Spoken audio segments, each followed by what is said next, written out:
இங்க மீனாட்சிங்கிற ஒரு பொண்ணுக்கும் சுந்தரேசன்ங்கிற ஒரு பையனுக்கும் நல்லபடியா கல்யாணம் ஆகுது. இவங்க ரெண்டு பேரையுமே ஃபர்ஸ்ட் நைட் ரூமுக்கு அனுப்பி வைக்கிறாங்க. நம்ம ஹீரோவோட போனுக்கு ஒரு மெசேஜ் வருது. பார்த்தா இவனுக்கு இன்டர்வியூ கால் வந்திருக்கு. அதனால இவன் ப்ரிப்பேர் பண்ணணும்னு நைட் உட்காந்து படிச்சுக்கிட்டு இருக்காங்க. அந்த பொண்ணு கிட்ட இவனு சாரி என்ன மன்னிச்சுக்கோன்னு சொல்லும் போது அந்த பொண்ணு எது ரொம்ப முக்கியமோ அதை தான் ஃபர்ஸ்ட் செய்யணும்.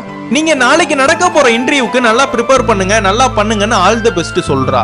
இவன் இன்டர்வியூ அட்டென்ட் பண்றதுக்காக வெளியூர் போய் அடுத்தடுத்த ரவுண்ட்லயும் செலக்ட் ஆகுறான். இந்த பக்கம் இவனோட மனைவி இவனையே நினைச்சுக்கிட்டு இருக்கா.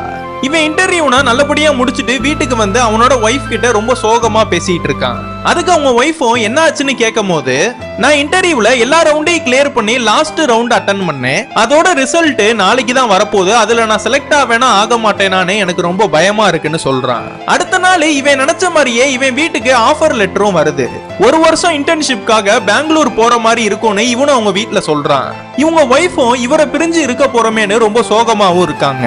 அவங்க ஒய்ஃப் தனியா இருக்கும் போது இது வரைக்கும் நம்ம ஹக் பண்ணிக்கிட்டது கூட இல்ல, நான் ஒரு வாட்டி ஹக் பண்ணிக்கவான்னு கேக்குறான். அவங்கள ஹக் பண்ணி கிஸ் பண்ணலான்னு போறப்ப அவங்க அண்ணன் கீழ இருந்து நம்ம வீட்டு கொலா ஒடிஞ்சிருச்சு, நீ உடனே கீழே வான்னு கூப்பிடுறான். ஆனா இவன் அந்த இடத்த விட்டு போக்குள்ளயுமே அவனோட ஒய்ஃப ஹக் பண்ணி கிஸ் பண்ணிட்டு போயிடுறான். அடுத்த நாள் இவனை வழி அனுப்புறதுக்காக குடும்பமே சேர்ந்து ரயில்வே ஸ்டேஷனுக்கு வராங்க. ஆனா இவனுக்கு ஒய்ஃபை விட்டு பிரிஞ்சு இருக்க போறமேன்னு ரொம்ப ஃபீல் பண்றான்.